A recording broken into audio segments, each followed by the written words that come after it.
कहानी खौफनाक हवेली। भूमिका। किसी समय की बात है, एक छोटे से गांव में एक पुरानी हवेली खड़ी थी। यह हवेली अपनी खौफनाक कहानियों के लिए मशहूर थी।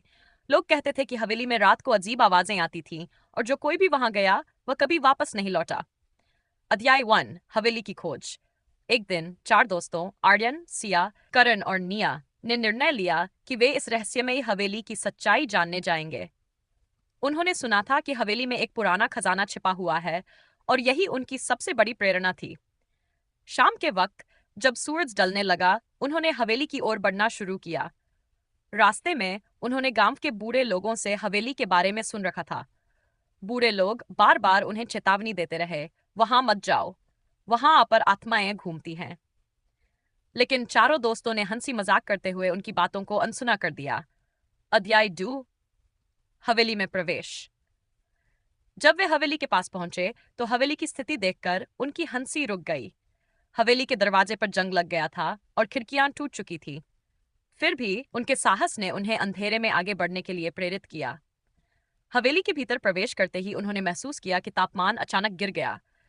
एक ठंडी हवा उनके चेहरे पर बही। अंदर की दीवारों पर अजीब चित्र बने हुए थे। अचानक एक तेज आवाज आई, जाओ यहां से। सभी दोस्त डर गए और पीछे मुड़ने लगे, लेकिन आर्यन ने कहा, डरने की कोई बात नहीं है, हम यहाँ खजाना खोजने आए हैं। अध्याय 3। भूतिया रात। जैसे ही वे हवेली के भीतर और गहरे गए, रात का अंधेरा गहराने लगा।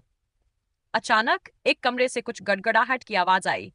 चारों दोस्त डर गए, लेकिन फिर भी जिज्ञासा के चलते उस कमरे की ओर बढ़े। कमरे में एक पुराना बक्सा रखा था। आर्यन ने बक्सा खोला, लेकिन उसके भीतर कुछ नहीं था।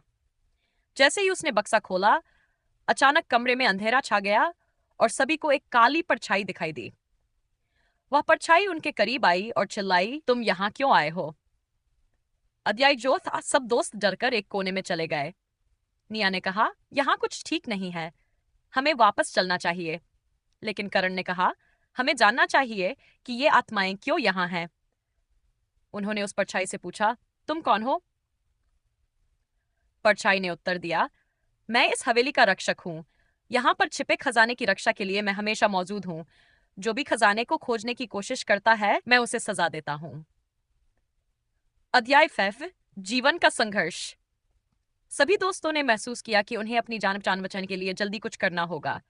उन्होंने फैसला किया कि वे इस भूत से समझौता करेंगे। आर्यन ने कहा, अगर हम तुम्हारे खजाने को नहीं लेंगे तो क्या तुम हमें जाने दोगे? परछाई ने थोड़ी देर सोचा और कहा, अगर तुम सच में खजाना नहीं लेना चाहते तो मैं तुम्हें जाने दूंगा, लेकिन एक शर्त है, तुम यहाँ की कहानी सुनोगे। अध्याय 6। कहानी का रहस्य। परछाई ने अपनी कहानी सुनाई। वह एक समय का धनवान व्यापारी था जिसने हवेली में एक खजाना छिपाया था, लेकिन उसकी लालच ने उसे और उसके परिवार को बर्बाद कर दिया। उसकी आत्मा अब भी यहाँ बंधी हुई है और वह हर किसी को सजा देती है जो उसकी संपत्ति के लिए यहाँ आता है। अध्याय 7। निकलने का रास्ता। दौड़ते हुए दोस्तों ने हवेली से बाहर निकलने का निर्णय लिया, लेकिन अंधेरे में रास्ता ढूंढना मुश्किल था। परछाई ने उन्हें रास्ता दिखाने का वादा किया, लेकिन पहले उसे उनकी वफादारी साबित करनी पड़ी। रिहाई का समय। आर्यन, सिया, करण और निया ने अपनी जान बचाने के लिए एक साथ काम किया। उन्होंने परछाई से कहा, हम तुम्हारी कहानी सुनने के बाद समझ गए हैं कि धन से ज्यादा महत्वपूर्ण है ईमानदारी और परिवार। परछाई ने उनकी बात को स्वीकार कर लिया और कहा, तुम सही हो, अब तुम जा सकते हो। अध्याय 9। घर लौटनोस्त। उस हवेली से निकलकर भागे। जब वे गांव लौटे तो उन्होंने वहां की घटनाओं के बारे में सबको बताया। उन्होंने सच्चाई समझी कि धन की लालच कभी कभी जानलेवा हो सकती है। अध्याय 10। सबक। गांव में लौटने के बाद उन्होंने उस हवेली को छोड़ने का निर्णय लिया और उस परछाई की कहानी को सुनकर समझा कि अतीत से सीखना कितना जरूरी है। निष्कर्ष। वे हमेशा एक दूसरे के साथ रहे और तय किया कि वे कभी भी खजाने की खोज में ऐसी खतरनाक जगहों पर नहीं जाएंगे। हवेली की कहानी गांव में एक चेतावनी बन गई और उनके जीवन का एक महत्वपूर्ण सबक बन गई। इस कहानी से यह संदेश मिलता है कि कभी कभी भूतिया कहानियों में सच्चाई होती है और हमें अपनी लालच पर नियंत्रण रखना चाहिए। उम्मीद है कि आपको यह कहानी पसंद आई होगी।